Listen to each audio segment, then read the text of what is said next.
84ல் என்னோடய ஃபாதர் பேர் ஜெயராஜ். அவர் பேங்க்கில் சேர்மனாக இருந்தாங்க.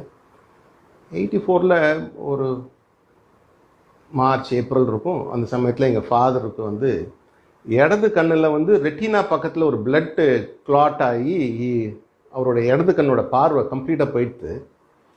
அப்போ தூத்துக்குடியில் இருந்தாங்க. தூத்துக்குடியிலேருந்து சென்னைக்கு வந்தாங்க. சென்னையில் வந்து ஹாஸ்பிட்டல் அட்மிட் பண்ண போகிறோன்னு எனக்கு ஃபோனில் சொன்ன உடனே அந்த சமயத்தில் சாமிக்கு எப்படி கம்யூனிகேட் பண்ணுறதுன்னு நான் போய் மெட்ராஸில் இருந்தேன். இப்போ மெட்ராஸில் இருந்து நான் போஸ்ட் ஆஃபீஸ்க்கு போனால் நைட்டு வந்து டெலகிராம் கொடுக்கணுன்னா சென்ட்ரல் போஸ்ட் ஆஃபீஸ் சொல்லி தேவி தேட்டருக்கு ஏற்றாப்பில் மவுண்ட் ரோடில் இருந்தது. அங்கே போய் கொடுக்க போனால் நைட்டில் கொடுத்தோம்னா எக்ஸ்பிரஸ் டெலகிராம் தான் கொடுக்கலாம்.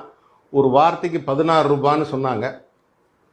யோகிராம் சுரத்குமார்னு போட்டு பண்ணுறதுக்கே நிறைய ரூபா ஆகிடுது. சுவாமியோட பிளெஸிங்ஸ் வேணும். இந்த மாதிரி ட்ரீட்